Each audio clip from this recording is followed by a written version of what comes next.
ओम शांति, ओम शांति, ओम शांति। हम आदरणीय प्रभा दीदी जी, आदरणीय सुजाता दीदी जी, आदरणीय सभी कालका जी के भाई बहनों को, ब्राह्मण कुलभूषणों को बहुत ढेर सारी स्पेशल इस संगम युग के समय की बहुत बहुत मुबारक। जहाँ दुनिया जो है वो कोरोना काल कहती है, हम लोग इसको कहते हैं बाबा के बच्चे कि ये हमारे लिए कल्याणकारी काल है। तो एक कोरोना काल है, एक कल्याणकारी काल। ये केवल हमारे दृष्टि के ऊपर निर्भर करता है कि हम काल को कैसे करते हैं। और बाबा ने तो हमको शुरू में आते ही बहुत सहज रूप से ये बता दिया है कि बच्चों, कैसा भी समय आए, कोई भी सिचुएशन आए, कुछ भी हो, लेकिन आपके लिए ये समय भी कल्याणकारी है। और इसका कारण बहुत सिंपल है कि कल्याणकारी परमपिता परमात्मा सदा हमारे साथ है, हमारी छत्र छाया बनकर हमारे साथ चल रहा है। और आज बहुत सुंदर विषय दीदी ने दिया है, और वो है विधि से सिद्धि। और जीवन में विधि का बहुत ही महत्व माना जाता है, क्योंकि विधि के बिना सफलता पॉसिबल नहीं है। अगर बच्चा पढ़ाई करता है तो उसकी विधि प्रॉपर होनी चाहिए। अगर हम कोई क्लास करते हैं, कोई मैथ्स की इक्वेशन सॉल्व करते हैं, तो भी विधि प्रॉपर होनी चाहिए। यदि हम भोजन बनाते हैं तो भी विधि प्रॉपर होनी चाहिए। गाड़ी चलाते हैं तो भी विधि प्रॉपर होनी चाहिए। और अगर विधि ठीक नहीं है तो गड़बड़ हो जाती है, कहीं ना कहीं खराबी आ जाती है। तो मुझे एक बहुत सुंदर बात ध्यान में आती है कि एक बारी एक बिजनेसमैन था, और वो बिजनेसमैन बहुत ही लोभी था, लेकिन उसको परमात्मा से प्यार भी बहुत था। तो एक दिन वो महात्मा के पास गया और जाकर बोला कि मुझे कुछ ऐसा बताइए महात्मा जी कि जो अंतिम समय है, मेरे को परमात्मा का ही नाम ध्यान में आए। तो उसने कहा, तुम कुछ ऐसा करो कि जब भी तुम अंत में तुम्हारा शरीर छूटे तो तुम परमात्मा को याद करो, और परमात्मा की स्मृति तुम्हारे मानस पटल पर सदा बनी रहे। तो बहुत पूरे दिन कार्य में बिजी रहता था। तो उसने कहा कि कैसे करूं कि कार्य भी चलता रहे और मेरा कल्याण भी हो जाए। तो उसने अपने बच्चों का जो नाम था वो बहुत सुंदर नाम रख दिया। 3 उसके पुत्र थे, और उसमें से एक पुत्र का नाम उसने रखा कृष्ण, दूसरे का नाम रखा गोकुल, और तीसरे का नाम रख दिया शिव। अब पूरे दिन उनका नाम वो पुकारता, कार्य में करता, तो उससे कहता कि लो, नाम भी आ रहा है और मेरा काम भी बन रहा है। वैसे ही करता रहा और सहज रूप से अपने जीवन को यापन करता रहा। लेकिन आगे चलते चलते जब उसका अंतिम समय आया और वो मृत्यु शैया पर था, तो लेटा हुआ था, तो उसने बड़ी तेजी से आवाज लगाई अपने अंतिम समय में कि गोकुल तुम कहाँ हो। तो गोकुल एकदम सामने आ गया और उसने कहा कि पिताजी मैं तो यहाँ पर हूँ। तो उसने कहा कृष्ण तुम कहाँ हो। तो कृष्ण भी सामने आ गया, कहा पिताजी मैं भी यहाँ पर हूँ। अंतिम समय था, तो उसने कहा अच्छा तुम दोनों यहाँ पर हो, तो शिव कहाँ पर है। तो शिव भी यहाँ पर आ गया, उसने कहा मैं भी यहाँ पर हूँ। तो उसने कहा अरे तुम तीनों यहाँ पर हो, तो दुकान पर कौन है। और जैसे ही उसने बोला कि दुकान पर कौन है, उसके प्राण निकल गए। और अंतिम समय पर उसको किसकी याद आई, उसको स्मृति आई दुकान की। तो आप देखते हैं कि विधि तो उसने अपनाई, लेकिन विधि में अपना मन लगाया, अपनी स्वच्छता मन की नहीं रखी और यथार्थ रूप से नहीं अपनाया, तो वो विधि के द्वारा उसको सिद्धि प्राप्त नहीं होती। और हमारे ब्राह्मण मार्ग में भी हम लोगों को बाबा आकर विधियां देता है, अलग अलग तरीके बताता है, लेकिन विधि प्रॉपर नहीं होती है तो सफलता हमको प्रॉपर नहीं मिलेगी। और सहज योगी जीवन जो ब्राह्मण जीवन का लक्ष्य है, आज जो हम 1 घंटे में बात करेंगे, हमारे साथ जितने भी हमारे प्यारे ब्राह्मण कुलभूषण आज जुड़े हैं, केवल एक चीज का हमें अनुभव करना है कि इस क्लास के एंड में हम लोग एक चीज अनुभव अपने आप से पूछें कि क्या मेरा जीवन सहज योगी जीवन बना है। सहज योगी जीवन, क्योंकि बाबा ने कभी भी हमारे जीवन को मुश्किल योगी जीवन नहीं बनाया है। बाबा ने कहा है कि हमारा जीवन भी है, वो है सहज योगी जीवन। और सहज योगी जीवन का अर्थ है कि बाबा की दी हुई विधियों को हम यथार्थ रूप से उनको हम कार्यान्वित करें, उसको हम कार्य में लाएं। पर होता क्या है कि हम चलते हैं, रोज मुरली भी सुनेंगे, मल्टीपल बातें भी करेंगे, लेकिन विधि को यथार्थ रूप से ना लगाने के कारण हमको जीवन में खुशी और आनंद की महसूसता नहीं। तो क्या ऐसी कारण है, क्या ऐसी निशानियां हैं कि हम ज्ञान मार्ग में चलते हुए भी विधियों को हम प्रॉपरली यूज कर रहे हैं बाबा की दी हुई, या नहीं कर रहे हैं। तो इसकी पहचान क्या हो। तो हम देखते हैं कि अगर हम विधि को प्रॉपरली यूज नहीं करते, कोई भी व्यक्ति विधि को प्रॉपरली यूज नहीं करेगा, तो उसका हर कार्य में समय बहुत ज्यादा, समय बहुत लगता है। तो अगर हम ब्राह्मण मार्ग में भी समस्याओं में फंसे रहते हैं, हर कार्य को करने में हमको समय बहुत लगता है, थकान बहुत होती है, तो इसका अर्थ है हमने विधि को प्रॉपरली यूज नहीं किया है। चेक करें हम अपने आप कि क्या पूरे दिन मुझे ऐसा लगता है कि हर कार्य में समय बहुत लगता है, या हर कार्य में मुझे बहुत सहज सफलता मिलती है। दूसरी जो निशानी होती है कि बार बार हमारी खुशी जो है वो ऊपर और नीचे होती रहेगी, कभी खुशी बहुत आएगी, कभी खुशी कम हो जाएगी, कभी ज्यादा हो जाएगी। यदि ऐसी परसेंटेजेस हमारी लाइफ में हमको महसूस होती है और खुशी एक स्टेबल, एक प्लेटफॉर्म की तरह हम अनुभव नहीं करते, उस खुशी को अंदर से हम महसूस नहीं करते, तो इसका अर्थ है कि बाबा की दी हुई विधियों को हम यथार्थ रूप से अपने जीवन में यूज नहीं कर पा रहे। तीसरी जो निशानी होती है वो है हल्कापन नहीं हो। अगर हम विधि बहुत आसानी से लगाएंगे तो हर कार्य में हल्के रहेंगे। आपने देखा है इतने बड़े यज्ञ को दादियां चलाती थी, बाबा चला रहा है, दादियां आज भी चला रही हैं, लेकिन आपने कभी भी उनको भारी नहीं देखा हो, कभी भी उनको ये नहीं कहा होगा कि अरे मेरे पास बहुत काम है, मैं बहुत थका हुआ हूँ। मुझे याद है कि एक बार प्रकाश मणि दादी के पास भी लोग आकर बोलते हैं कि अरे दादी आपके पास तो इतना बड़ा यज्ञ है, इतनी जिम्मेवारी है, इतनी बहनें हैं, इतने भाई बहन हैं, ऊंचा और नीच तो होती ही रहती हो, कभी ना कभी परेशानी आ जाती होगी, तो क्या आपको नींद आती है? तो दादी ने मुस्कुराते हुए बोला कि अरे भाई, ये यज्ञ मेरा है ही नहीं, ये तो परमपिता परमात्मा चला रहा है, और यही विधि मैं जानती हूँ, तो रात को जैसे ही लेटती हूँ तो विद इन 2 मिनट बाबा की याद में आराम से नींद आ जाती। तो हल्कापन, हल्केपन एक यथार्थ विधि की बहुत प्रॉपर निशानी होती है। और तीसरा जो चौथी निशानी जो होगी वो होगा कि बार बार निराशा, बार बार जीवन के अंदर असफलता और निराशा की यदि हमें सामना करना पड़ता है ब्राह्मण लाइफ में, तो ये भी निशानी है कि बाबा के जो दी हुई शिक्षाएं हैं, बाबा का दिखाया हुआ जो मार्ग है, कहीं ना कहीं उसमें कोई ना कोई हम परसेंटेज लेकर चल रहे हैं, कहीं उसको हम यथार्थ रूप से अपने जीवन में लगा नहीं पा रहे हैं। और ऐसा ही होता है, कब हम पूरे दिन चलेंगे, थक कर आते हैं, बहुत थक गए हैं, थकान हो गई है, चिड़चिड़ापन आ गया है, हल्कापन नहीं है, उमंग और उत्साह नहीं है। ये सब हमारी निशानियां हैं कि कहीं ना कहीं हमने उस चाबी को, उस विधि को हमने अपने जीवन में प्रॉपरली यूज नहीं किया। और एक और निशानी मैं आपको बताता हूँ जो कॉमनली हमको देखने में मिलती है, वो है कभी ना कभी संतोष धन का जीवन में प्राप्ति नहीं हो।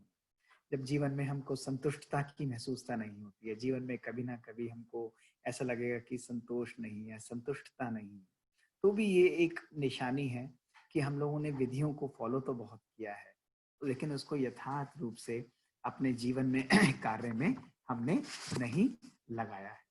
तो ये 5 6 7 बातें हम सब बाबा के बच्चे अभी आज और इसी समय अपने जीवन में आज के ही दिन में चेक करें।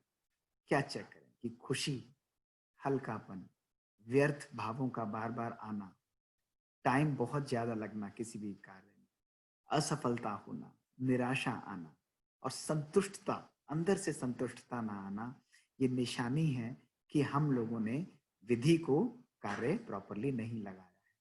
बाबा ने आते ही सबसे पहले हमको चाबी तो दे ही दी है। बाबा क्या कहता है? बाबा कहता है जैसे घर में जब नई बहू आएगी तो क्या करते हैं कि उसकी जो सास होती है कहती है लो बेटा अब तुम घर की चाबियों को तुम संभालो। तो बाबा कहता है बच्चे अब तुम स्वर्ग में जाने वाले हो, तो स्वर्ग के गेट की चाबी तो मैं तुम्हारे हाथ में देता हूँ। बाबा ने कभी भी किसी भी मुरली में आप खोल कर देखिए कि बाबा ने कहा है कि मैं स्वर्ग के द्वार खोल दूंगा। बाबा हमेशा कहता है कि स्वर्ग के द्वार मैं अपने बच्चों के द्वारा खुलवाऊंगा, वो तो आपका इंतजार कर रहे हैं। और बाबा तो बैठा ही हुआ है, बाबा कहता है मेरे बच्चे आएंगे, चाबी लेकर आएंगे और चाबी लेकर वो उसको खोलेंगे। लेकिन हम जो बच्चे हैं, हम उस चाबी को कभी कभी लगा ही नहीं पाते हैं या उसको यथार्थ रूप से यूज नहीं कर पाते हैं। एक बारी मुझे बड़ी हंसी की बात ध्यान में आती है, जो बचपन से ही मैं सुनता था कि एक बारी एक हथौड़े और चाबी में लड़ाई हो रही, वो ताला खोलने की। तो हथौड़ा कहता है कि भाई मैं तो तुमसे बहुत ज्यादा शक्तिशाली हूँ, पर चाबी, मैं इस हथौड़े को खोल नहीं पाता हूँ और तुम तो 1 सेकंड में खोल देती हो। तो चाबी ने मुस्कुराते हुए कहा कि भाई तुम तो सारा जो एनर्जी और सारी शक्ति है वो बाहर से लगाते हो, लेकिन मैं तो अंदर जाता हूँ हाथों चाबी ताले के, और आराम से हल्की सी शक्ति लगाकर उसको खोल देता हूँ। तो बाबा क्या कहता है? बाबा कहता है शक्ति का उपयोग नहीं करो। बाबा ने किसी भी कार्य को करने के लिए कभी भी ये विधि हमको नहीं बताई है कि अपनी इस शक्ति, स्थूल शक्ति का, शारीरिक शक्ति का उपयोग करो। बाबा कहता है घर में बैठे बैठे अपने मन की शक्ति अर्थात योग की शक्ति का उपयोग। तो पूरे दिन बाबा हमको विधियां ही बताता रहता है। हर चीज की विधि बाबा ने हमारे सामने बहुत सुंदर स्पष्ट की है। मैं सवेरे से शाम आज जब मैं इस पर चिंतन कर रहा था मॉर्निंग के बाद, तो मैं यही देख रहा था कि बाबा की मुरलियों में क्या है, पूरे टाइम विधियां ही विधियां से परिपूर्ण है। हर चीज की बाबा विधि बजा देता है, हर चीज की चाबी हमको बाबा दे देता है। और वो चाबी अगर हम लोग यथार्थ रूप से लगाते हैं, अगर हम लोग उसको प्रॉपर तरीके से सही समय पर उपयोग करते हैं, तो भी वो ताला खुल जाता है। और दूसरी परेशानी जो कभी कभी हम बच्चों को महसूस होती है कि बाबा एक चाबी नहीं देता, बाबा हमको कई सारी चाबियां दे देता है, अलग अलग प्रकार की शक्तियां देता है, अलग अलग प्रकार के गुणों से हमको संपन्न कराता है।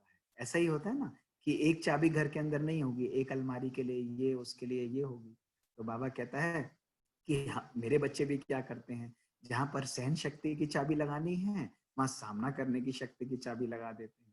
तो विधि तो मैंने उन्हें दोनों दी हुई है, चाबी तो मैंने उन्हें दोनों दी है, लेकिन उनको यथार्थ समय पर यूज करना वो भी बच्चे कई बार गड़बड़ कर देते हैं। तो इसलिए ये छोटी छोटी बातों का ध्यान ना रखने के कारण हमको सिद्धि की प्राप्ति नहीं होती। वरना ज्ञान मार्ग में है क्या, मैं आत्मा हूँ, बाबा मेरा है। और बाबा कहता है कि बच्चों ने कहा मेरा बाबा, बच्चों ने कहा कि मेरे प्यारे बच्चे, बस हो गई, जुड़ गई था। और यही सीधा सा संबंध है। बाकी इसको कॉम्प्लेक्स है, इसको जो कॉम्प्लिकेटेड है हम अपनी सोच से बना देते हैं। जहाँ प्यार है वहाँ सर्व प्राप्तियां हैं, जहाँ बाबा की स्मृति है, याद है, वहाँ परम पिता परमात्मा स्वतः ही प्रकट है। तो फिर इसमें कोई बड़ी दिक्कत वाली बात है ही नहीं। लेकिन अपने जीवन में हम आज सब बाबा के बच्चे, आप हम भी, मैं भी चेकिंग करूंगा, आप भी चेकिंग करो, सभी लोग साथ चेकिंग करें ना कि ऐसी क्या क्या छोटी छोटी बातें हैं जो हमको संपूर्ण बनने में रोकती हैं। और तीसरी बात जो बहुत इंपॉर्टेंट हमको आज ध्यान रखनी है, और वो मम्मा की बहुत ही ब्यूटीफुल क्वालिटी, जिसको मेरे को लगता है कि ये मेरी बात अभी मैं इस साल दिल में समा गई है, वो बात मैं आपसे शेयर करूंगा। और वो यही है कि मम्मा सदा ये कहती थी कि बच्चे कभी भी एक बात कोई गलती हो गई उसको दोबारा रिपीट नहीं कर। ज्ञान मार्ग में आगे बढ़ने का मुख्य आधार यही है। हम रोज अपने जीवन में एक चेकिंग करें। कई बार मैं भी देखता हूँ कि कोई छोटी सी भी बात होगी वो फिर रिपीट हो जाएगी, फिर रिपीट हो जाएगी। और रिपीटिशन होने के कारण हम पूरे दिन मुरलियों का अध्ययन करेंगे, पूरे दिन हम योग लगाते रहेंगे, पूरे दिन हम आपस में ज्ञान की रूह रेहान करते रहेंगे, लेकिन सेम गलतियों को बार बार रिपीट करना, उनको बार बार दोहराना, ये हमारी स्थिति को, हमारी प्रोग्रेस को रोक देता है। तो वैसे स्थूल रूप से भी कहा जाता है कि भाई जो एक बारी में भी समझ जाए वो मनुष्य कहलाता है, जो इशारे से ही समझ जाता है वो देवता कहलाता है, और जो बार बार करता है उसके लिए बाबा कहता है वो डैश डैश डैश, वो हमें खुद ही देखना। तो एक बारी रोज अगर हम एक चार्ट मेंटेन करें कि मुझसे आज गलती हुई, कोई बात नहीं, हो गई ना। बाबा ने कहा बच्चे जाओ मेरे कमरे में और उस दर्पण के अंदर देखकर अपनी आत्मा को देखो, ये कितनी चमकती हुई पावरफुल ये ज्योति बिंदु आत्मा है, अपने संपन्न स्वरूप को सामने देखो। और रोज ऐसा अनुभव करो जैसे आज एक दाग जो है वो मिट गया, और इस दाग को मैं दोबारा अपने आत्मा पर, अपने कपड़े पर नहीं लगाऊंगा। अगर रोज ही हम लोग सेम दाग को बार बार लगाएंगे, रोज ही सेम अवहेलना करेंगे, सेम बातों को बार बार रिपीट करेंगे, तो संपूर्णता को हम लोग प्राप्त नहीं करेंगे, हम आगे अपने जीवन में बढ़ नहीं पाएंगे। ये तो ये हुआ ना कि आपने एक दिन 4 सीढ़ियां बहुत उमंग में चढ़ी, और उसी दिन आपने 4 गलतियां करी, फिर 4 सीढ़ियां उतर गई। अगले दिन आपने फिर 5 चढ़ी और फिर पुरानी बातों को रिपीट किया, फिर आप 5 उतर गए। तो अल्टीमेटली आप एंड में देखेंगे कि भाई पुरुषार्थ भी किया, लेकिन मिस्टेक्स इतनी कर दी, गलतियां इतनी कर दी, जो बाबा कहता है कि त्रेता के भी अंत के अंत में आएंगे मेरे बच्चे। फिर कहने को तो भाषणा मिली, स्वर्ग की वो थोड़ी बहुत अनुभूति रही, लेकिन वो प्राप्ति से हम लोग वंचित रह जाए। तो मम्मा का आगे बढ़ने का जो आधार था, मम्मा को जो आगे बढ़ने का जो मूल मंत्र था, वो मंत्र यही था कि कोई भी एक मिस्टेक हुई, कोई भी एक बात हुई, तो बच्चे उसको बाबा को दे दो, उसको रिपीट दोबारा हमको नहीं करना है। तो ये एक छोटी सी, अगर हम इस भूमिका को ध्यान में रखेंगे कि विधियों का हमारे जीवन में क्या महत्व है और विधियों को ना पालन करने की निशानियां क्या हैं, और छोटी छोटी बातें जिनको हम ध्यान रखें जिसके द्वारा हम आगे बढ़ सकते हैं कि हमको रिपीट नहीं करना।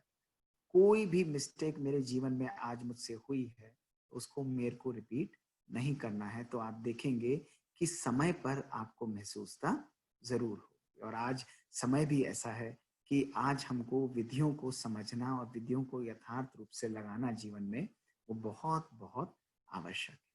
तो आज मैं आपको केवल 6 और 7 पॉइंट्स बताऊंगा, और ये 6-7 पॉइंट्स ऐसे हैं कि अगर हम इसको रोज सिंपल चेकिंग करें, ये मुश्किल नहीं है, बिल्कुल भी मुश्किल नहीं है। रोज बाबा की मुरलियों में हमको ये पॉइंट्स मिलते हैं, लेकिन आप खुद भी अगर आराम से अंतर्मुक्ता की गुफा में जाकर शांति में बैठकर आप मनन चिंतन करेंगे, तो आपको ये सारे पॉइंट्स लगेंगे, अरे ये तो बाबा रोज हमको बताता है। लेकिन प्रॉब्लम होती है कि हम उसको यूज नहीं करते।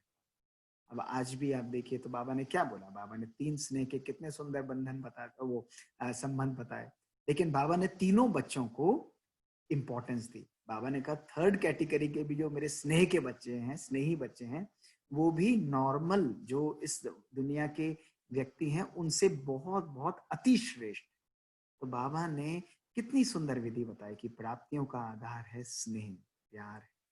तो ऐसे ही जब हम कोई भी विधि को लगाना चाहते हैं, बच्चों को जब हम कोई विधि बताते हैं, किसी स्टूडेंट को जब हम कोई तरीका पढ़ाते हैं, या किसी को हम किसी चीज में ट्रेन करते हैं, तो हम सबसे पहले उस धरनी को उपजाऊ बनाते हैं। यानी हम उसको कहीं भी बीज लगाने से पहले उसके ऊपर खाद डालेंगे, उसको सनलाइट देंगे, उसको पानी देंगे।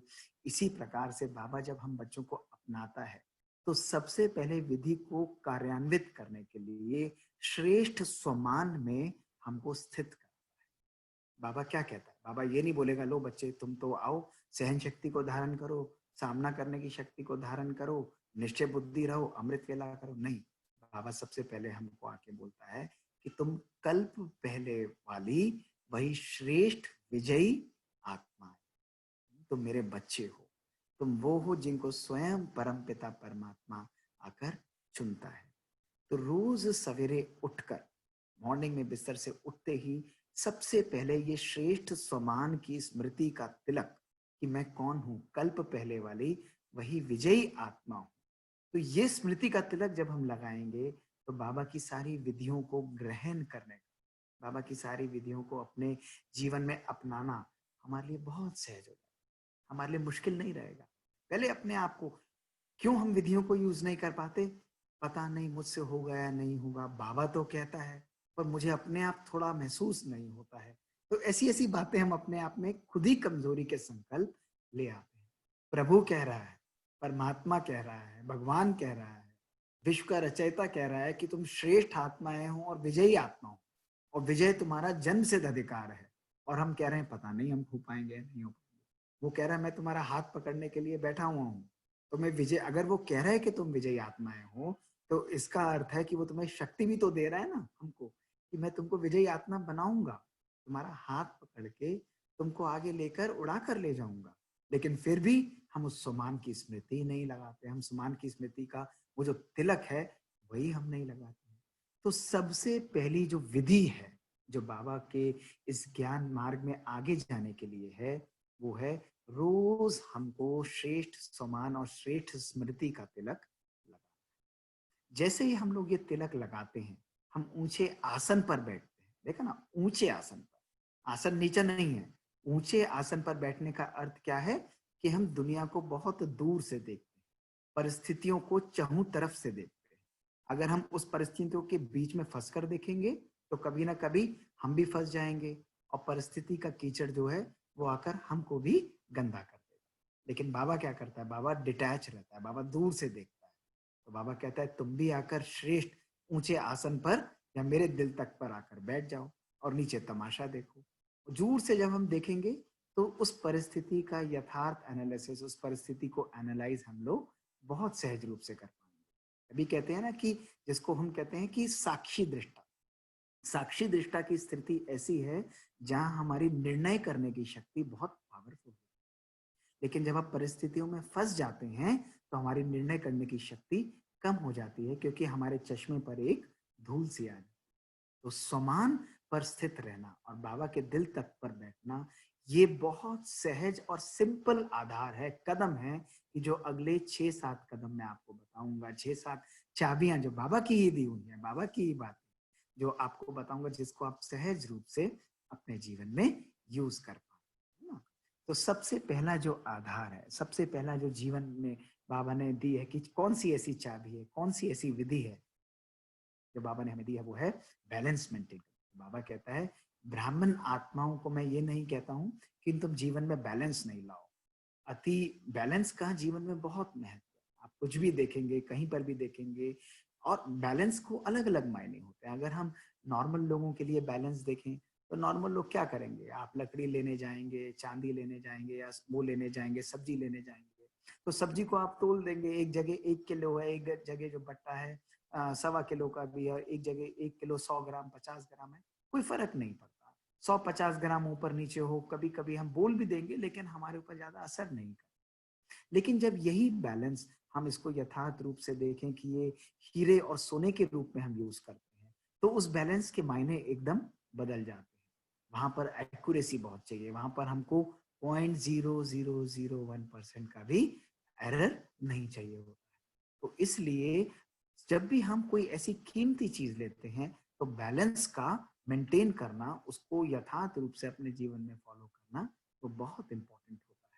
तो सबसे पहले जब हम ब्राह्मण लाइफ में आते हैं तो हमको ये समझना है कि अब हमारा, हम भविष्य की देवी देवताएं वाली आत्मा है, महाराजन महारानियां हैं, और परम पिता परमात्मा स्वयं हमको, हमारा जो है पालन करता है, हमारा पिता है वो। तो हमारे बैलेंस के मायने और लोगों के बैलेंस के मायने बदल जाते हैं। लोग कह सकते हैं कि चलता है, लेकिन हम अपनी ब्राह्मण लाइफ में ये नहीं कह सकते कि सब चलता है, किसने देखा है, कौन देख रहा है, नहीं। हमारा बैलेंस बहुत एक्यूरेट होना चाहिए। तो जीवन में जब भी हम यथार्थ बैलेंस मेंटेन करते हैं, बैलेंस की एक विधि ऐसी है जो हमको सफलता की तरफ बहुत सहज रूप से ले जाती है। तो मैं आपको केवल 2 और 3 बैलेंस बताऊंगा, उसके बाद हम अगले पॉइंट पर चलते हैं, और आप सहज रूप से इसको चेक करना कि क्या हम ऐसे अपने जीवन में बैलेंस मेंटेन कर पाते हैं, क्या हम इन बैलेंसेस को अपने जीवन में यूज कर पाते हैं। बाबा ने कौन कौन से बैलेंस बताए, वैसे बाबा ने कम से कम नहीं तो 15 से 16 बैलेंस मेरे को स्मृति में आते हैं जो बताए हैं। लेकिन बाबा ने सबसे पहले बोला है कि बच्चे ज्ञान और योग का बैलेंस, क्योंकि ज्ञान और योग वो हमारे जीवन में आगे बढ़ने का आधार है ना। आधार देखो, ज्ञान है तो हम आगे योग लगाएंगे, और योग लगाएंगे तभी हम ज्ञानित्व आत्मा भी बनेंगे। तो ये दोनों एक दूसरे के पूरक हैं। लेकिन कभी कभी क्या होता है हमारे जीवन में कि हम बैलेंस ना मेंटेन करने के कारण अति ज्ञान या अति योग की तरफ चले जाते हैं। अब कई बारी आप मुरली के पॉइंट को ही देखिए, तो बाबा ने कितना सुंदर बताया है कि बच्चे, मुरली पढ़ने का भी बाबा ने विधि बताई कि बच्चे सवेरे उठते हैं, बाबा की स्मृति में बैठने के बाद जब क्लास का टाइम है तो प्रॉपर विधि से बैठकर बाबा की मुरली को, बाबा की स्मृति में बैठते हुए, ये अपने सामने कोई भी मुरली आप सुन रहे हो, चाहे आप यूट्यूब पे सुन रहे हो, चाहे आप जूम पर सुन रहे हो, चाहे प्रत्यक्ष में सुन रहे हो, लेकिन स्मृति का आधार ये होना चाहिए कि मुझे मुरली कौन सुनाने वाला है, मुझे सर्वशक्तिमान परम पिता परमात्मा स्वयं अवतरित होकर इस धरती पर आकर मुझे मुरली सुना रहा है, वो मेरे लिए आया है। जब ये स्मृति आती है, ये वैल्यू आती है, तो वो मुरली कहीं मुझे कोई देदारी नहीं दिखेगा, वो मुरली सीधे मेरे मन में, मेरे चित्त में जाकर एब्जॉर्ब हो जाएगी। ऐसा लगेगा कि जैसे मेरे दिल में बाबा की एक एक बात समा रही। और मैंने अपने जीवन में भी ये बहुत कॉमनली अनुभव किया है। जब भी ध्यान इधर उधर जाएगा या किसी और चीज में जाएगा तो मुरली का पॉइंट फट से मिस हो जाएगा। लेकिन जब बहुत निरंकारी स्थिति में, बहुत निराकारी स्थिति में, बिल्कुल ऐसी स्मृति में कि बाबा आकर मुझे मुरली स्पेशली मेरे कान में आकर बोल रहा है, तो मुरली का एक एक पॉइंट जो है वो पूरे दिन कान में भू भू करता है। और कई बार हम देखते हैं कि हम मुरली को लेकर बैठे ही रहते हैं। कई बार हम सुबह पढ़ेंगे, उसके बाद दोपहर में पढ़ेंगे, फिर शाम को पढ़ेंगे, फिर हम उसको नोट्स भी बना लेंगे, कर लेंगे। लेकिन बाबा ने कहा कि बच्चे तुमने मुरली तो पढ़ ली, लेकिन मुरलीधर बनना अर्थात मुरली की धारणा करना। मुरलीधर का क्या अर्थ? उसको धारण किया अपने चित्त, यही अर्थ हुआ ना मुरलीधर का। और क्या अर्थ है? तो उसने मुरली को धरा, धरा अर्थात अपने चित्त अपने जहन पर उसको धारा। और चित्त और जहन पर धारण करने के लिए, चित्त और जहन पर धारण करने के लिए बहुत आवश्यक है कि हमारा मन और हमारा चित्त बिल्कुल स्वच्छ होना चाहिए। अगर हमारा मन ही भरा हुआ है, अगर हमारा मन ही अलग अलग चीजों से भरा हुआ है, तो बाबा की मुरली को हम ग्रहण ही नहीं कर पाएंगे, उसको सहज रूप से हम लोग ले ही नहीं पाएंगे। तो इसलिए बहुत आवश्यक है कि मुरली को सवेरे उत्तरम यथार्थ रूप से पढ़ें, और पढ़कर उसके पॉइंट्स को हम लोग 2 या 4 पॉइंट जो हमारे लिए पूरे दिन एक्सरसाइज के रूप आप नोट करो कि कल से बाबा ने आज की मुरली में क्या विधियां बताई। ज्ञान की विधियां, योग की विधियां, धारणा की विधियां और सेवा की विधि। हर रोज मुरली में अलग अलग प्रकार की विधियां बाबा बताता है। रोज मुरलियों में कुछ ना कुछ होंगी, तो उन विधियों को जानकर, उनको नोट करके, उनको पूरे दिन हम लोग यूज करें। और जब आप यूज करेंगे उसको, तो आप देखेंगे पूरा दिन आप बहुत लाइट रहेंगे, क्योंकि मुरली में वही पॉइंट्स आप धारण कर पाएंगे, एब्जॉर्ब करेंगे जो आपकी जरूरत के लिए। और ये छोटी छोटी चीज को जब हम ध्यान देते हैं, तो आप देखेंगे आपको एकदम आपके पुरुषार्थ में आपको स्वयं महसूस होगा कि हल्कापन, बहुत तेजी से मैं आगे बढ़ रहा हूं। लोगों से नहीं, और किसी से हमको अप्रिसिएशन नहीं लेनी, आपको स्वयं ही अपने पुरुषार्थ में ये अनुभूति होनी लगे। तो ज्ञान बहुत आवश्यक है, लेकिन जैसे जैसे हम ज्ञान पढ़ते हैं, तो ज्ञान ही पूरे दिन करते रहें और योग ही ना लगाएं, तो ये भी ठीक नहीं है। तो योग का भी बैलेंस बहुत आवश्यक है। लेकिन कई बच्चे योग ऐसे लगाते हैं जो कि बाबा की याद में सवेरे बैठेंगे, रात को बैठेंगे, पूरे टाइम बैठे रहेंगे, और उसमें अपने पूरी दिनचर्या का बैलेंस हो बैठते हैं। कई लोग ऐसे होंगे जो मुरली भी सुन रहे हैं और मुरली में भी ऐसा स्मृति, ऐसी स्थिति बना लेंगे जैसे वो योग युक्त होकर मुरली सुन रहे हैं। अब योग युक्त होकर मुरली सुनने का अर्थ ये नहीं है कि हमारे चेहरा और हमारा हाव भाव बदल जाए, लेकिन वो योग युक्त होकर मुरली सुनने का अर्थ है कि जीवन में, मन में परमात्मा के प्रति प्यार, उसकी रिस्पेक्ट, ये है योग युक्त स्थिति। जब परमात्मा के प्रति प्यार और उसके प्रति रिस्पेक्ट होगा, तो हमारी स्थिति श्रेष्ठ होगी, उसकी वैल्यू हमको। तो ऐसी स्थिति में हम लोग मुरली को सुने। बाबा ने धारणाएं, बहुत दिनचर्या की बड़ी सहज धारणाएं हमको। कभी कभी हम लोग 2 बजे, 2:30 बजे, 1 बजे उठ जाते हैं, योग लगाने बैठ जाएंगे। बाबा कहता है बच्चे, तुम अपना पूरा दिन कर्म योग करते हो। 3 प्रकार के योग मैं आपको बताता हूं, जो बहुत सहज रूप से मुझे लगता है कि हमारे जीवन में आगे बढ़ने के लिए हमको बिल्कुल सिंपल सॉल्यूशन है, जिसको कह सकते हैं ना कि रामबाण हम बोलते हैं, ऐसा रामबाण है जिसको आप यूज करेंगे तो आप बहुत सहज रूप से अपने जीवन में आगे बढ़ते जाएंगे। और वो योग है, एक तो इसको हम कहते हैं स्थूल योग, और दूसरा है बाबा के साथ सूक्ष्म योग, और तीसरा है शांति धाम की बीज रूप अवस्था। ये तीनों योगों को अगर आप पूरे दिन रोटेट करेंगे, स्थूल योग अर्थात जिसको हम लोग कर्म योग का भी नाम देते हैं। तो कर्म योग कैसे करना है? अब जब हम कहीं किसी सेवा पर जा रहे हैं, या घर में भोजन बना रहे हैं, या कोई व्यक्ति के साथ हम संवाद में हैं, और उस समय हम एकदम साइलेंट होकर ऐसे बैठ जाएं और दूसरा व्यक्ति बोले कि भाई क्या हुआ, तो हम कहें नहीं भाई हम जरा योग लगा रहे हैं, तो ये योग कौन सा होगा? ये कोई तरीका, ये बाबा ने किस श्रीमत में बोला है कि बच्चे जब तुम किसी से बात कर रहे हो तो बात बंद करके, आंखें बंद करके योग में बैठ जाओ। या कई बार हम देखेंगे कहीं पर कोई डिस्कशन चल रहा होगा, आपस में बातचीत चल रही होगी, तो हम कोने में जाकर बैठ जाएंगे और कहेंगे भाई क्या हो रहा है, हम अंतर्मुखी अवस्था की प्रैक्टिस कर रहे हैं। तो ये सहज बाबा का ये श्रीमत नहीं। अब ऐसी ऐसी बातों को जब हम करते हैं ना, तो कर तो हम कोशिश रहे हैं पुरुषार्थ करने की, लेकिन वो पुरुषार्थ आगे ना बढ़ के क्या कर रहा है, मन तो हमारा कहीं इधर उधर दौड़ रहा है, वो किसी की बातों में फंसा हुआ है, उसने कहा इन बातों में फंसा हुआ है। तो ऐसा नहीं करना है। इसके लिए बाबा सॉल्यूशन देता है, बच्चे कर्म योग लगाओ। कर्म योग क्या है कि बाबा तुम ऊपर नहीं जा सकते, तुम्हारे पास समय नहीं है सूक्ष्म वतन जाने का या स्थूल वतन जाने का। तो बाबा ने कहा मैं तो बच्चों के लिए खाली बैठा हूँ, आ जाओ बच्चे, बाबा को नीचे बुला लो। तो बाबा आकर मेरे साथ कार्य करो। कभी घूमने जा रहे हैं, और भी मैं कई बार बड़ा मजे से अभ्यास करता हूँ, और मैं देखता हूँ कि थोड़ा ही 10 कदम में ही वो स्मृति गायब हो जाती है।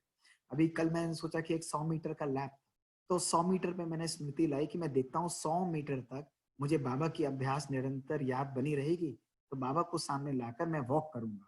आप बिलीव नहीं करेंगे, हर 2-2 मिनट में मुझे बार बार कॉन्सेंट्रेट करना पड़ता है। क्यों? क्योंकि उसको अभ्यास में डालना, उसको अपने जीवन में लगातार लाना, ये बहुत आवश्यक है। तो बाबा कहता है हर प्रकार से कोई भी कर्म करो तो बाबा को साथ में लेकर आओ।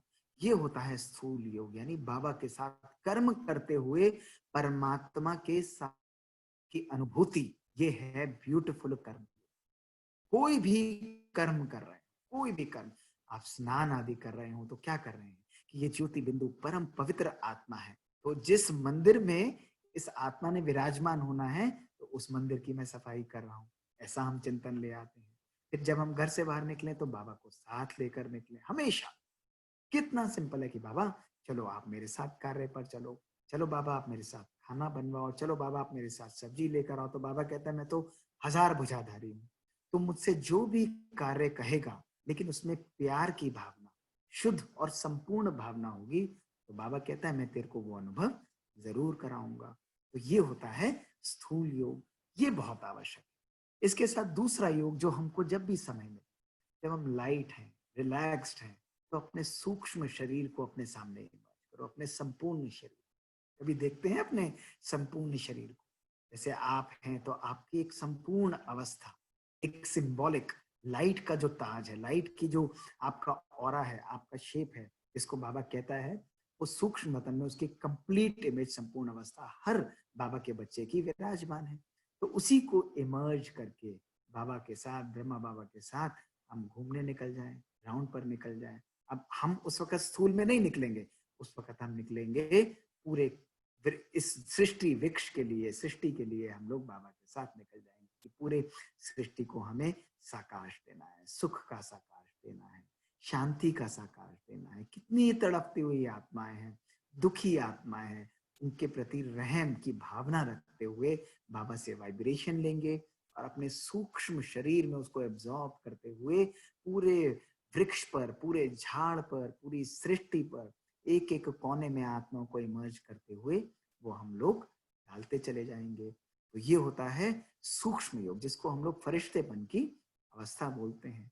और फिर जब बिल्कुल शांत, बिल्कुल असीम पावरफुल अवस्था का अनुभव करना है, तो शरीर को यहीं पर बिठा दिया, उसको बोल दिया कि भाई अभी तेरी जरूरत नहीं है, और बैठकर उड़ गए बिल्कुल सूक्ष्म मतन से भी पार, और शिव बाबा के पास जाकर बैठ।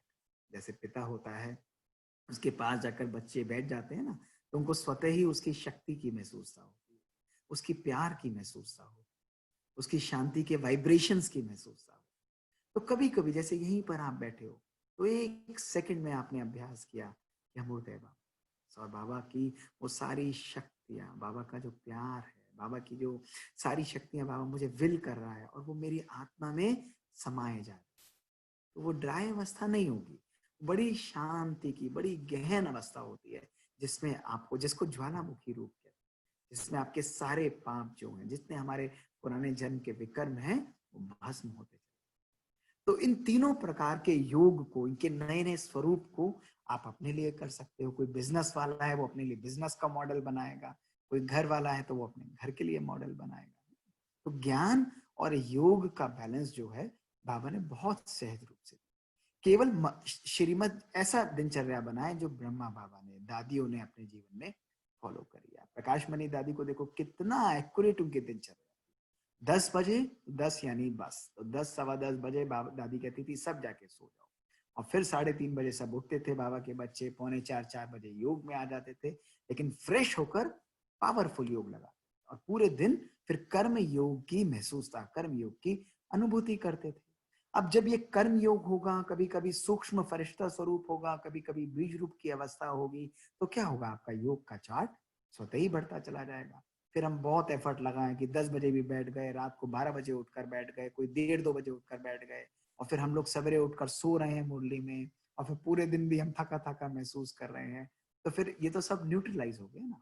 तो केवल सहज, तभी बाबा ने कहा है कि बच्चे ये सहज मार्ग, लेकिन विधि सही रखनी है। इन विधियों को अगर आप सहज रूप से देखेंगे, यथार्थ रूप से करेंगे, तो आपको सिद्धि ना मिले ऐसा हो ही नहीं सकता है। तो ये हुआ ज्ञान और योग का बैलेंस। इसी प्रकार बाबा बोलता है कि बच्चे तपस्या और सेवा का भी बैलेंस रखना है। अब आज के समय में हम देखें तो बच्चे तपस्या, कितनी गहन तपस्या करते हैं कि बच्चों को समय भी मिलता है, हमको भी समय मिला। मैं आज ही दोपहर में मैं सोच रहा था कि देखो पहले कितनी भागती दौड़ती सी जिंदगी होती थी, हम गए हॉस्पिटल गए, समय निकालते थे, लेकिन अब समय बाबा ने स्वयं हमको दे दिया। तो बाबा ने समय किसके लिए दिया? ये कोरोना काल जो है, ये कल्याणकारी काल किसके लिए है? बाबा कहता है ये हमारे लिए है, ताकि मेरे बच्चों को मौका मिले, आगे बढ़ने का मौका मिले, अपने जीवन में परिवर्तन करने का मौका मिले, लास्ट सो फास्ट वाली आत्माओं को और आगे जाने का मौका मिले। तो हम बच्चों के लिए तो है ना। बाबा तो कहता है कि मैं पूरे मौके दूंगा, एंड तक दूंगा, सबको दूंगा, बराबर दूंगा, और किसी को भी कम या ज्यादा नहीं दूंगा। और एक्स्ट्रा मदद जो बच्चे विधियों को यथार्थ रूप से लगाते हैं, निश्चय बुद्धि हैं, जो प्यार के स्वरूप हैं, जिनकी भावनाएं श्रेष्ठ है, बाबा के प्रति प्यार बहुत सच्चा है, तो बाबा कहता है उनको मैं एक्स्ट्रा मदद भी दूंगा। तो ये बाबा ने हमारे लिए तो समय दिया ना। तो तपस्या भी बिल्कुल प्रॉपर करें, लेकिन तपस्या के साथ साथ सेवा भी जो है, सेवा भी हम करते हैं। अब सेवाओं में भी हमें इतना नहीं फंसना, ये भी एक ऐसे मकड़ी की जाल की तरह हम लोग कई बार बुन लेते हैं, लेकिन सेवाएं करनी जरूर है। जो आत्मा यथार्थ रूप से योगित्व आत्मा है, ज्ञानित्व आत्मा है, तपस्वी आत्मा है, उसके चलन, उसके चेहरे के द्वारा, उसके संकल्पों के द्वारा सेवा स्वतः ही होती रहेगी। अब बोलने की कोई सेवा बड़ी सेवा थोड़ी ना होती है, ये तो कोई भी बोल लेगा, आप सुनेंगे। बाबा ने कितनी बारी मुरली में बोला कि बच्चे ज्ञान सुनाना तो बहुत बड़ी बात है, बड़ी बात थोड़ी ना है, वो तो कोई भी अच्छा सुना सकता है। लेकिन स्वयं धारण करके उसको दूसरी आत्माओं को अपने जीवन के द्वारा धारणाएं कराना, उनके जीवन में परिवर्तन लाना, ये है यथार्थ रूप की सेवा। तो अब हम लोग, सब लोग लेक्चर नहीं भी देते या हम नहीं भी करते, तो क्या हम लोग तपस्या सेवा नहीं कर रहे हैं? बिल्कुल कर सकते हैं। कभी कभी शांति में बहुत आराम से और बहुत प्यार से बाबा के साथ बैठेंगे, चलो बाबा आज आपको लेकर चलता हूँ, आज मेरा मन की ये इच्छा है कि मैं इस जगह पर जाकर बहुत पावरफुल वाइब्रेशंस देकर, तो वो जगह को इमर्ज करें, उन आत्माओं को इमर्ज करें, और बिल्कुल रहम दिल बनकर उनको रहम की भावनाएं देकर। कोई दुखी आत्मा है तो बाबा को इमर्ज करके कि खुशियों का सागर है, तो वो खुशी की जो पावरफुल शक्ति है बाबा से लेकर, वो खुशियों के प्रकाश उसको, आत्माओं को रंग बिरंगा प्रकाश उन आत्माओं के जीवन में जाए, ये भावनाएं देकर जाए। केवल 7 गुण जो हमारी आत्माओं के हैं, वही 7 गुणों की हर मनुष्य आत्मा को जरूरत है। वही तो है ना, ज्ञान है, गुण है, शक्तियां हैं, खुशी है, शांति है, पवित्रता है और आनंद है। बस यही गुणों को जब हम अपने जीवन में एक एक को लिया, और कभी बाबा को लेकर इस जगह पहुंच गए, कभी बाबा को लेकर इस जगह पहुंच गए, ऐसे ऐसे सेवा हम लोग करते रहे। तो ये सेवा भाव जब हम लोग रखते हैं, तो बहुत सहज रूप से बाबा कहता है आप आगे बढ़ सकते हैं। लेकिन इस सेवा को करने की विधि क्या है, वो मैं आपको बताऊं। और वो सेवा करने की विधि केवल एक है, कि बाबा कहता है सेवा में बाबा को किसी का भी अहम स्वीकार नहीं, कभी भी नहीं। हम बच्चों का सब कुछ स्वीकार कर लेगा, लेकिन बाबा कहता है कि मैंने किया और मेरे द्वारा ये हो गया। अगर किसी बच्चे के मन में ये है, तो बाबा कहता है कि नहीं, वो मैं स्वीकार नहीं करूंगा। और ऐसा बच्चा अगर कुछ देगा भी ना, तो क्या होगा, वो कहीं इधर उधर लगट जाएगा, टूट फूट के अंदर वो निकल जाता है। तो बाबा कहते हैं कि जो बच्चे मेरे गरीब निवाज बच्चे हैं, जिनकी भावनाएं बहुत पवित्र, जिनका प्यार बाबा से बहुत स्वच्छ है, बहुत निर्मल है, ऐसे बच्चे जो हैं बाबा के, वो बाबा को बहुत प्रिय है। तो जब भी हम सेवा करें, तो 3 बातें जो हमें बड़ी दादी ने दी थी, जो वरदान में देकर वो अंतिम समय में गई थी, वो क्या बात है? ध्यान है ना सबको? वो है निमित्त, और दूसरा निर्माण, और तीसरा है निर्मल। ये विधि बाबा ने हमेशा बोला कि निमित्तपन का भाव से। हम यही देखते हैं कि बाबा देखो कितनी सेवाएं करा रहा है। अब दीदी ने ऐसे बताया, आप देखो कल्याण कितनी बड़ी सहज बहनें हैं, जिन्होंने अपनी तपस्या के द्वारा, अपने पुरुषार्थ के द्वारा आज एक एक धरनी को, एक एक आत्माओं को सींचा है, तब तो आप जैसे रत्न यहाँ पर आए हैं। और होते हुए भी उनका निमित्तपन, उनका निरहंकारिता आप देखिए। क्यों? क्योंकि बाबा से उन्होंने ये सीखा है, बाबा को अपने जीवन में उन्होंने प्रैक्टिकल रूप से अनुभव किया है। और यही हम बच्चे भी अपने जीवन में अनुभव करें। जैसे बाबा हमारे द्वारा, बाबा करवा रहा, मैंने नहीं किया, बाबा ने मेरे द्वारा करा लिया। और तभी बड़ी दादी हमेशा थर्ड पर्सन में बात करती। आपने देखा ना, दादी की किसी भी मुरली में दादी या बात क्लास में दादी ये नहीं कहती थी कि मैंने ये कहा या मैं ये कहती हूँ, नहीं, दादी कहती थी दादी ये कहती है, दादी के द्वारा बाबा ने ये कहा। तो ऐसे जब हम बातों को यूज करेंगे, बाबा को आगे रखेंगे, तो बाबा तो ना जन्म मरण में आता है ना शरीर में आता है। तो बाबा कहता है जब बच्चों ने मुझे दिया तो ताज मुझे देंगे तो मैं लेकर क्या करूंगा, मैं भी बच्चों को ही पहना देता हूँ। तो हमारा निमित्त और निर्माण, ये भावनाएं रखना, ये भी स्वयं को श्रेष्ठ सम्मान देने के। तो ये देना भी जो है ना, ये निमित्तपन भी जो है, ये यथार्थ रूप से अगर हम देखेंगे तो ये परमात्मा से श्रेष्ठ भावनाएं, श्रेष्ठ आशीर्वाद लेने के बाद, समझे? तो ये बहुत ही प्रॉपर तरीके से हमको इस बात को समझना है। तो दूसरी क्या बैलेंस हुआ हमारे जीवन में? तपस्या और सेवा का बैलेंस। और तीसरा बैलेंस जो आज के समय में, आज के परिप्रेक्ष्य में बहुत आवश्यक है, जो हमको समझना चाहिए, वो है साधन और साधना का बैलेंस। आज के समय में बाबा ने क्या बोला था 3 साल पहले, 2017 की मुरली में आप पढ़ेंगे तो बाबा ने क्लियर बोला था कि बच्चे, ये साधन भी आप ही के लिए बाबा ने बनवाए हैं, लेकिन ये साधन आपकी साधना का आधार नहीं होना चाहिए। लेकिन अक्सर कभी कभी हम अपने जीवन को स्वयं देखें कि आज बहुत कॉमनली देखा जाता है कि कई ब्राह्मण बच्चे जो हैं वो साधनों में बहुत ज्यादा फंस जाते हैं, अति साधनों में फंस जाते हैं। कैसे कि पूरे दिन ही हम मोबाइल पर लगे रहते हैं, चाहे हम स्पिरिचुअली भी फंसते हैं, वो भी एक प्रकार का बहुत गहरा फंसना है। क्योंकि जगह जगह से 100, 200, 300 प्रकार की क्लासेस आएंगी, अलग अलग प्रकार के पॉइंट्स आएंगे, अलग अलग प्रकार के पोस्टर्स आएंगे, हर एक की ओम शांति आएगी, हर एक की गुड इवनिंग आएगी।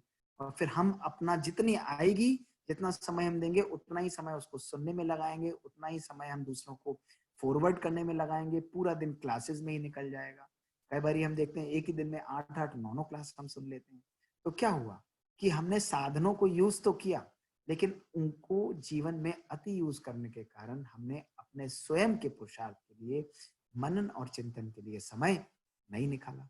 तो साधना हमारी कॉम्प्रोमाइज हो जाती है। बाबा कहते हैं बच्चे साधन यूज करो, कोई दो राय नहीं है, बिल्कुल तुम्हारे लिए ही मैंने बनवाए हैं, लेकिन चेक करना कि साधन हमारी साधना में कहीं विघ्न तो नहीं डाल रही है। ये बहुत इंपॉर्टेंट है। ये छोटे छोटे पुरुषार्थ है, ये विधियां बाबा की तो दी हुई है ना विधियां। तो बाबा ने मुरलियों में एक एक पॉइंट के रूप से रोज समझाया कि इन चीज को तुम्हें यूज करना है। तो रोज चेक करें कि मेरी साधना में साधन विघ्न तो नहीं बन रहे, कि भाई यही होना चाहिए तभी मैं योग लगाऊंगा, इसी प्रकार का होना चाहिए तभी मैं योग लगाऊंगा, इसकी रोज मेरे को 4 क्लासेस, इनकी 2 क्लासेस, इस प्रकार की 5 मुरलियां, ये 6 चीजें मुझे रोज सुननी है। तो बाबा कहता है बच्चे तुम सुनते ही रहोगे तो उसका मनन और चिंतन कब करोगे? तुम ज्ञानी आत्मा तो बन जाओगे, सुनने से हम ज्ञानी आत्मा तो बन जाएंगे, लेकिन ज्ञानित्व बनने के लिए उसका मंथन करना बहुत आवश्यक है ना। ज्ञानी और ज्ञानित्व में बहुत फर्क है। कहते हैं ना भाई बहुत ज्ञानी बन रहा है, ज्ञानी क्यों? क्योंकि बहुत ज्यादा पॉइंट्स हैं, बहुत सारी चीजें हमने देखी हुई हैं। लेकिन ज्ञानित्व बनने के लिए उन बातों को सुनकर, उनका मनन करके, उनका चिंतन करके, उनको धारण करके अपने जीवन में एब्जॉर्ब करना, ये बहुत आवश्यक है। तो इसलिए साधन और साधना का बैलेंस भी बहुत रखें। और चौथा जो बैलेंस, जो आखिरी मैं आपको जरूर बताना चाहूंगा, वो है न्यारे और प्यारेपन का बैलेंस, बहुत आवश्यक। हम लोग कई बार बहुत प्यारे बन जाते हैं, है ना, यज्ञ में हर एक के प्यारे बनेंगे, लोग बहुत अप्रिशिएट करेंगे, बहुत संबंध बन जाएंगे हमारे। लेकिन बाबा कहता है कि प्यारापन हमेशा बाद में। ये बाबा ने मुरली में क्लियर अव्यक्त मुरलियों में स्पष्ट किया है। अभी बाबा कहता है पहले न्यारा बनना है, और न्यारा होके तुम सर्व का प्यारा बनोगे तो उस प्यारेपन में कभी भी मोह बीच में नहीं। समझे? ये बहुत ही गहन और अनुभव की बात है। आपने ब्रह्मा बाबा को देखा, प्रैक्टिकल एग्जाम्पल, बहुत सिंपल एग्जाम्पल, कि जितना बाबा न्यारा था उतना ही बच्चों का प्यारा था। लेकिन बाबा ने अपना पुरुषार्थ अकेले किया। बाबा ने बिल्कुल गहन और पावरफुल पुरुषार्थ किया। लेकिन जब बच्चे आते थे तो बाबा उनको ऐसा अनुभव कराता था जैसे बाबा तो बच्चों के लिए ही है, उनको प्यार से गोदी में ले लेगा, उनको अपनी भाकी पहन लेगा। तो ऐसे ही जब हम घर पर भी हो, हम कहीं पर भी बैठे हों, तो कई बारी अति प्यारेपन के स्वरूप के अंदर हमारे अंदर मोह जागृत हो जाता है, हमारे अंदर वो भावनाएं जागृत हो जाती हैं, और वो भावना जागृत होने के कारण वो एक बहुत बड़ा पावरफुल विकार का रूप ले लेता है। और कौन सा विकार है? वो मोह का है। काम, क्रोध, लोभ, मोह चौथा विकार है ना, मोह का रूप ले लेता है। और ये मोह हमको आजाद नहीं होने देता, ये एक धागे की तरह हमको बांध के रखता है। तो इसकी विधि बाबा ने क्या बताई है? इसकी विधि बाबा ने बहुत सहज रूप से बताई है कि बच्चे, सर्व संबंध एक बाबा के साथ सहज है। न्यारा बनना अर्थात सर्व संबंध बाबा के साथ। और जब सर्व संबंध बाबा के साथ हैं तो हम दूसरी आत्माओं को भी, चाहे बच्चे हों, चाहे हस्बैंड वाइफ हो, हमारी स्मृति यही रहेगी कि वो भी बाबा के ही बच्चे हैं। और फिर हम कार्य में, संबंध में आएंगे तो ये बैलेंस रखते हुए हमारे जीवन में ये विधि का प्रॉपर उपयोग करते हुए हम डिटैच रहेंगे, खुश भी रहेंगे, सेवा भी प्रॉपर करेंगे, लेकिन उनको सबको अनुभव होगा कि जैसे ये तो हमारे लिए हैं, ये इतनी पावरफुल और श्रेष्ठ आत्माएं हैं, इतना पावरफुल उनको अनुभव जरूर होगा।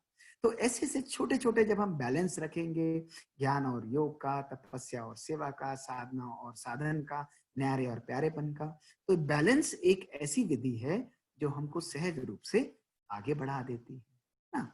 और दूसरा, तीसरी विधि जो हमको आज बहुत जानना जरूरी है वो है कि आज अक्सर देखा जाता है कि हम बच्चे कभी कभी व्यर्थ में फंस जाते हैं, व्यर्थ चिंतन, व्यर्थ भावनाओं में, व्यर्थ लोगों की बातों में, जिसको हम लोग कहते हैं क्या?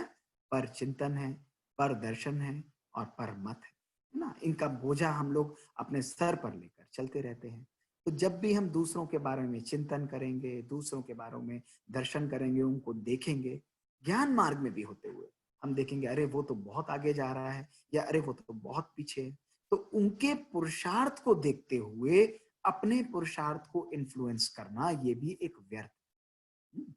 अपने आप से स्वयं कंपटीशन करने, देखना किसको है?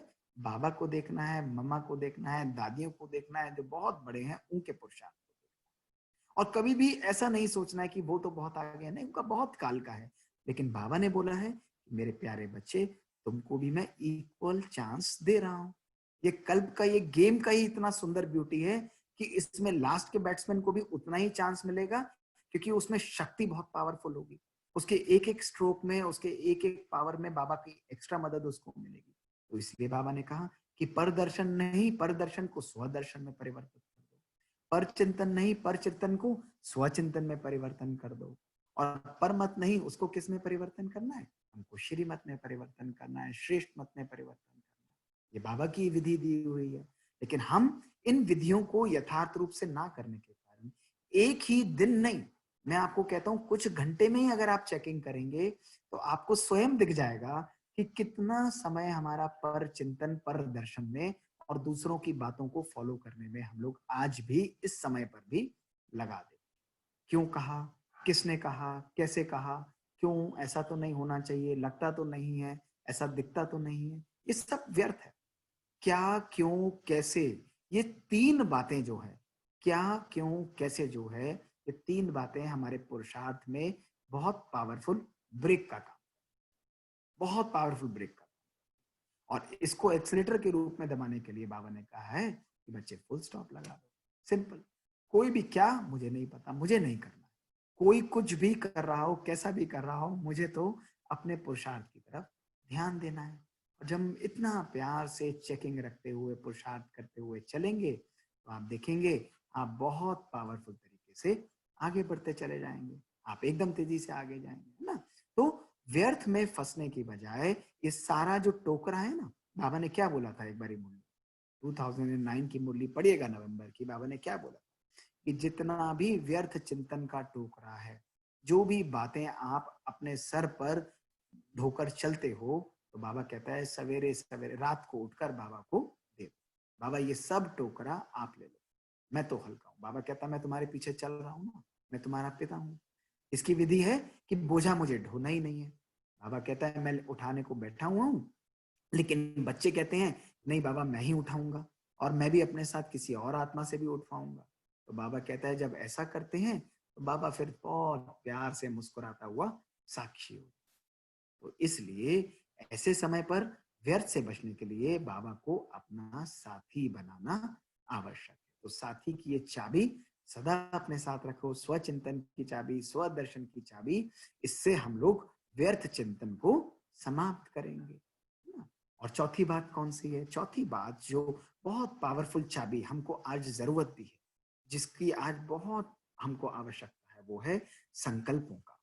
कई बारी हमारे संकल्प, हमारी ओवर थिंकिंग, आज देखा गया है कि ब्राह्मण परिवार में भी और हमारे अपने पुरुषार्थ में भी जो ब्रेक लगने का एक बहुत पावरफुल कारण है, वो है व्यर्थ सोचना, बहुत पावरफुल ओवर थिंक।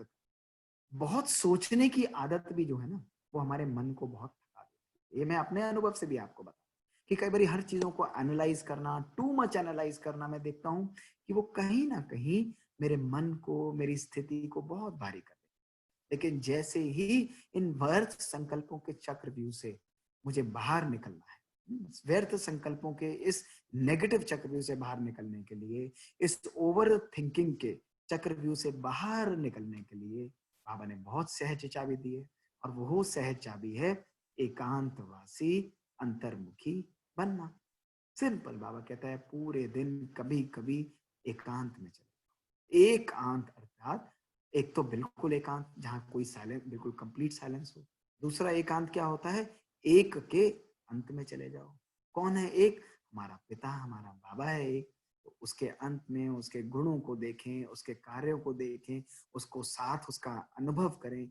ये पावरफुल अनुभव हमको, जिसको हम कहते हैं स्वयं के अंतर्मुक्ता की गुफा में हम चले। अंतर्मुक्ता अर्थात स्वयं के अंतर, अंदर भी जाएं और अंतर को भी देखें कि मैं कौन हूं और मुझे क्या बनना है। ये इन दोनों के बीच में अंतर क्या है, इस अंतर को भी देखकर स्पष्ट रूप से उस अंतर्मुक्ता की गुफा में, अंदर की गुफा में जाकर उस परिवर्तन को उस डिस्टेंस को समाप्त करना है। तो ओवर थिंकिंग का बहुत सहज रूप से है कि अपने शरीर को, जैसे घर में एक पालतू होता है ना, डॉग होता है कईयों के पास, उसको प्यार से थपथपाएंगे, वो इधर उधर भाग रहा होगा, या छोटा बच्चा भी होगा तो उसको प्यार से कहेंगे बच्चे बैठ जाए, उसको कहीं बिजी कर देंगे, या उसको भी कहेंगे तू बैठ जा।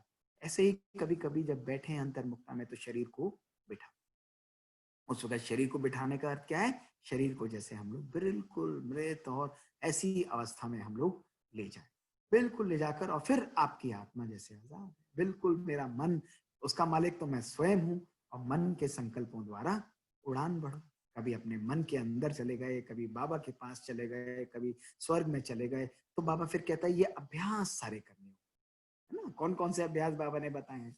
बड़े पावरफुल चाबियां बाबा ने दी हैं।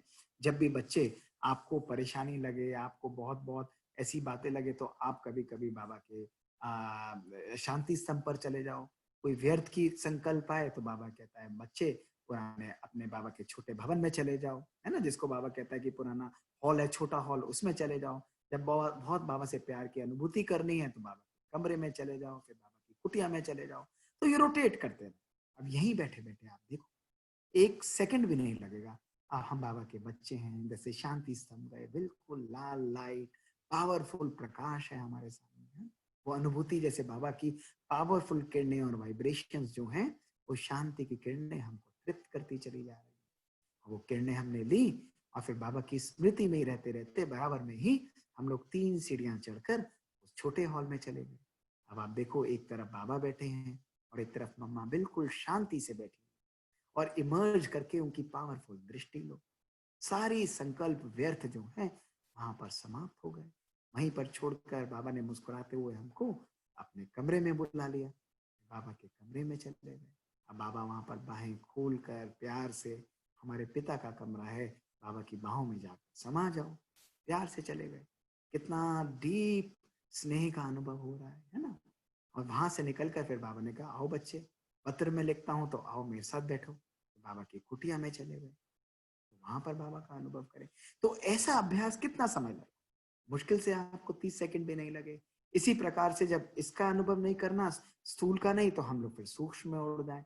हम ब्राह्मण हैं, ब्राह्मण से हम लोग क्या बनेंगे? फरिश्ता का स्वरूप आया, फरिश्ता से फिर हम लोग आत्मिक रूप में जाएंगे, आत्मा से फिर हम स्वर्ग में आए, और स्वर्ग में अपने आप को ताज के रूप से अनुभव करो की खिलखिलाती हुई नदियां हैं, बिल्कुल फूल खिल रहे हैं, कहीं रास हो रहा है, कहीं मिठाइयां, कहीं अलग अलग पकवान बन रहे हैं, और आप राजा की तरह ड्रेस पहनकर आप महल से बाहर निकल रहे हो और कितने लोग आपका स्वागत कर रहे हैं। तो स्वर्ग की अनुभूति आई। और वही स्वर्ग से नीचे होते होते अपने पूज्य स्वरूप में आओ कि कितने लोग आपके चरणों में आकर आपसे वरदान लेना चाहते हैं। तो ये पावरफुल अभ्यास हैं जो हम बैठे बैठे एकांतवासी अंतर्मुख होकर अपने मनन चिंतन करके अनुभव कर सकते हैं। तो इस ये चाबियां हैं बाबा की दी। और चाबियां क्या है? ये चाबियां ऐसी हैं जो मन को बिजी करने के द्वारा, ये विधियां जो हैं हमको सिद्धि बहुत सहज और पावरफुल तरीके से हमको अनुभव कराती है ना। तो इनका हम अनुभव करेंगे। और आखिरी बात जो मैं आपको जरूर सुना देता हूं क्योंकि समय हुआ है, वो ये है कि संबंधों में, और आज अक्सर देखा गया है कि हमारे इस जीवन में कभी कभी हमारे संबंधों में भी हमको लगाव बहुत होता है। घर में होंगे, अब घर में प्रवृत्ति में रहते हैं तो संबंधों में लगाव होता है। फिर लगाव, झुकाव, प्रभाव, दबाव, ये जंजीरों की तरह, ये चारों जंजीरें जो हैं ये हमको बांध कर रखती हैं। तो जिस तरह हमने पहले अपने सर्व संबंध बाबा के साथ रखे, न्यारे बनकर एक सब संबंध बाबा के साथ रखे, इसी प्रकार ज्ञान मार्ग में आते ही सबसे पहले बाबा को अपना सर्व संबंध अधिकारी बना। दोस्त पहले, मेरा बेस्ट फ्रेंड बाबा, मेरा बेस्ट स्पाउस बाबा, मेरा बेस्ट एक्स वाई जेड, सब कुछ जो बनाना है आपको बाबा को बना लो। दूसरा दूसरे नंबर पर आएगा। वैसे तो दूसरे का कोई नंबर ही नहीं है, 100% ही बाबा के साथ है। तो ये जब हम इनका प्रैक्टिकल अनुभव करेंगे तो आप देखेंगे ये छोटी छोटी चाबियां जो है ना, ये छोटे छोटे तरीके जो बाबा के दिए हुए हैं, इनको अनुभव करके हम सहज जीवन में सफलता पा सकते हैं। इसमें कहां पर कोई भी मुश्किल नहीं। देखो, मेरा तो हमेशा ये मानना रहा है कि ये परमात्मा की दी हुई उनकी ब्लेसिंग्स है, उनका जो प्यार है इस समय पर आकर कि बाबा स्वयं सर्वशक्तिवान हमारे साथ आकर हमको हर पल अनुभव करा, इस समय हमारे साथ साथ अभी भी निभा रहा है। बाबा ने कहा था पहले तो हम लोग क्या करते थे कि साकार और साकार में मिलन होता था, फिर साकार और अव्यक्त में हुआ। लेकिन बाबा ने जब वायदा दिया है कि अंत तक बाबा साथ है, तो बाबा इसका मतलब है। अब बाबा कहता है बच्चे, मेरे लिए यहाँ पर डायरेक्टली आना अगर मुश्किल भी है तो हम अव्यक्त से अव्यक्त में भी मिल सकते हैं। और अव्यक्त से अव्यक्त में मिलना अर्थात ये नहीं कि केवल आप ही ऊपर जा रहे हैं, इस स्थूल सृष्टि पर भी, इस सृष्टि के डिटैच होना अर्थात बाबा को भी यहाँ पर अपने साथ अनुभव। कभी भी आप इस चीज का अनुभव करो ना कि क्या मेरा मन, मेरी ये जो आत्मा है, मेरा ये जो डायमंड है, वो इतना पवित्र, इतना स्वच्छ और इतना पावरफुल बना है कि मैं बाबा को अपने साथ धारण करके बिठा सकता हूँ। घर में कोई मित्र आएगा तो कहेंगे ना भाई सफाई करो फटाफट, सोफे की सफाई करो, इसको यहाँ रखो वहां रखो। तो जब परमपिता परमात्मा को धारण करना है तो क्या मेरा मन भी इतना स्वच्छ और पावरफुल बना है? तो हम ये छोटे छोटे पुरुषार्थ करेंगे तो आप अनुभव करेंगे कि ये बाबा की जो दी हुई चाबियां हैं, बाबा की जो छोटी छोटी बातें हैं, हम अपने पुरुषार्थ में एक्सलेट दबा देंगे, एक्सलेट, है ना। तो हम इनको सब रिवाइज करते हैं केवल 1 मिनट में। सबसे पहले श्रेष्ठ सोमान की स्मृति हमारी रही कि मैं कौन हूँ, श्रेष्ठ कल पहले वाली आत्मा हूँ। और दूसरा बाबा ने बोला था क्या इंपॉर्टेंट है कि कोई भी मिस्टेक को मुझे रिपीट नहीं करना। बहुत जरूरी ध्यान रखना, रोज इस चीज की, एक चीज की चेकिंग करो कि आज की गलती कल दोबारा नहीं होनी चाहिए। आप एकदम देखेंगे, एक हफ्ते में ही आप अनुभव करेंगे, क्या एक दिन में अनुभव करेंगे कि आपका पुरुषार्थ एकदम ऊपर बढ़ता चला जा रहा है। तीसरा, बैलेंस बहुत इंपॉर्टेंट तरीके से रखना है, और डेलिकेट बैलेंस, बहुत पावरफुल बैलेंस है, प्योर बैलेंस है, एक्यूरेट है, फाइन है, बिल्कुल ever fine, ever pure balance है। ज्ञान और योग का बैलेंस है, तपस्या सेवा का बैलेंस है, साधना और साधन का बैलेंस है, न्यारे और प्यारेपन का बैलेंस है। फिर हमने दिनचर्या का देखा कि कैसे हमने मुरली सुननी है, योग में हमने कैसे बाबा की अनुभूति करनी है, अलग अलग प्रकार का योग है। फिर हमने ये देखा कि व्यर्थ से बचने का आधार क्या है, स्वचिंतन, स्वदर्शन, और श्री श्रेष्ठ श्रीमद बाबा की है। और सब बोझा बाबा को हम लोग दे दें, और सारे पास्ट का बोझा उठाकर सेकंड में फुल स्टॉप लगाएं। और संकल्पों के चक्रव्यूह से बचने के लिए छोटे छोटे एक्सरसाइजेस करें, अंतर्मुक्ता की गुफा, एकांतवासी, इसमें हम लोग चले जाएं।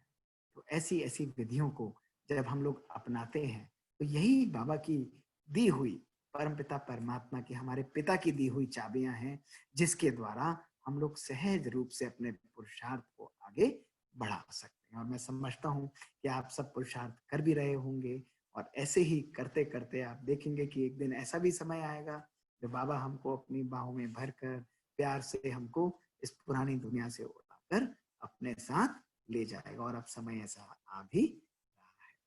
बहुत बहुत थैंक्स एंड ओम शांति, ओम शांति, ओम शांति। ओम शांति। बहुत बहुत ओम धन्यवाद, शांति भाई जी। बहुत बहुत धन्यवाद मोहित भाई जी का। और हमें सहज विधि मिली है सिद्धि प्राप्त करने के लिए, एक चाबी। तो हम सभी जो भाई जी ने हमें सोमान, मिस्टेक रिपीट नहीं करनी है, दिनचर्या, बैलेंस, व्यर्थ से मुक्त, पावरफुल ब्रेक, एकांत और अभ्यास और सर्व संबंध बाबा से, ये सभी सहज विधि है जो हमें सिद्धि तक लेकर जाएंगे, हमारे लक्ष्य तक लेकर जाएंगे। तो हम इन चीज़ों पर ज़रूर ध्यान रखेंगे। और हम फिर से भाई जी का सभी तहे दिल से धन्यवाद करते हैं। और अभी 2 मिनट बाबा की याद, और उसके बाद हम ये प्रोग्राम पूरा करेंगे। सभी बाबा की याद में बैठेंगे, और सभी अगर कंफर्टेबल हैं तो अपना वीडियो ऑन करें, और बहुत पावरफुल स्मृति में बैठकर, बहुत श्रेष्ठ स्मृति में बैठकर, बिल्कुल पावरफुल ऐसे अपने आप को देखो कि जैसे मैं भ्रिकुटी में बैठी हुई एक पावरफुल और शक्तिशाली आत्मा हूँ, श्रेष्ठ आत्मा हूँ, बहुत ही श्रेष्ठ आत्मा हूँ। बैठे और एक अनुभव करें अपने आप को।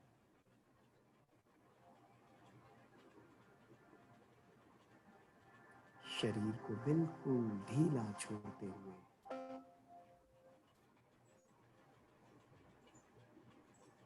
शरीर के भान से परे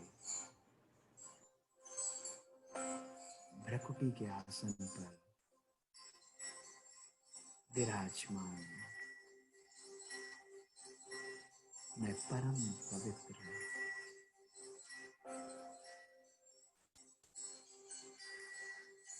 शांति के सागर की संतान, परम शांत आत्मा हूँ।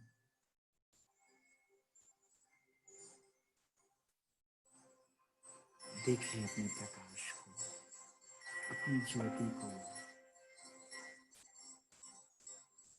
परम पिता परमात्मा वो मेरा पिता है, मेरा अपना बाबा है।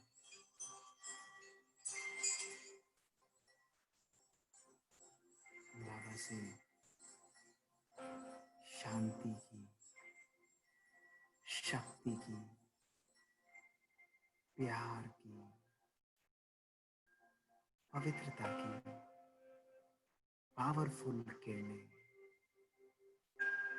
मुझ आत्मा को बहुत शक्तिशाली बना रही है। अनुभव करें, मैं शक्तिशाली आत्मा हूँ, कल्प पहले वाली नई विजयी आत्मा हूँ।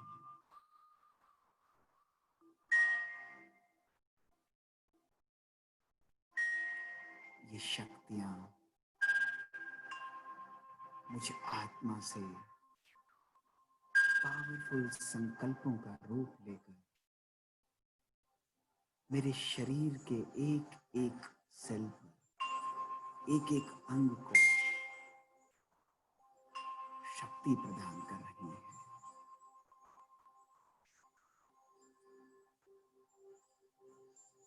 मेरी काया संपूर्ण निरोगी काया है।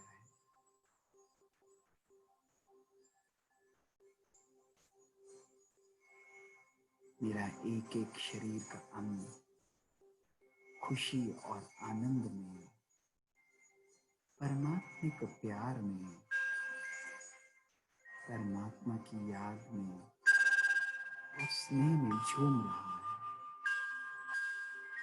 अनुभव करें, मुझे आत्मा से यही श्रेष्ठ संकल्प, शक्तिशाली संकल्प मुझसे बाहर निकलकर चाहूं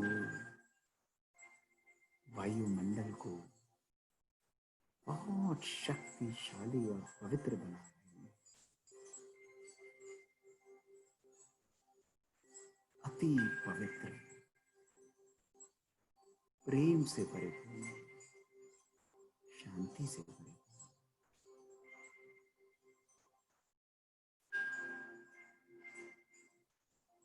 मेरे चारों ओर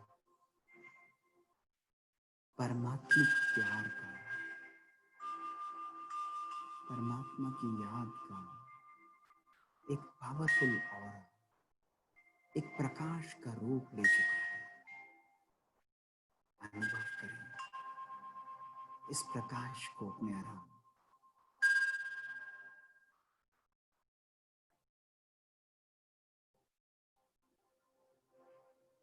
उड़ चले इस देह से पार, अपने लाइट के शरीर को और प्यारे ब्रह्मा बाबा मेरा स्वयं का इंतजार कर रहे हैं।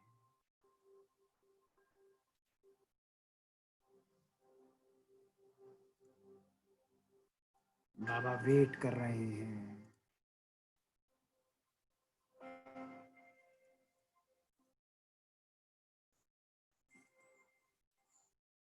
अनुभव करें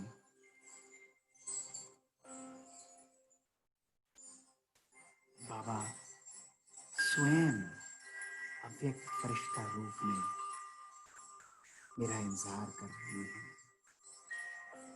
देखें इस चित्र को अपनी स्क्रीन पर कि कैसे बाबा स्वयं मुझे लेने के लिए आ रहे हैं। ब्रह्मा बाबा के सामने मैं एक फरिश्ते के रूप में प्रकट हो गया। बाबा ने अपना वरदानी हाथ मेरे हाथ में देकर मुझे साथ लेकर संपूर्ण विश्व को शांति, सुख और आनंद का प्रकाश, ये पावरफुल किरणें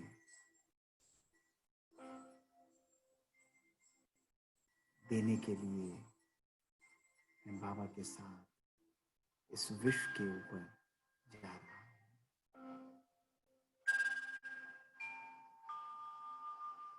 रहम, सुख और शांति की भावना विश्व की एक एक आत्मा को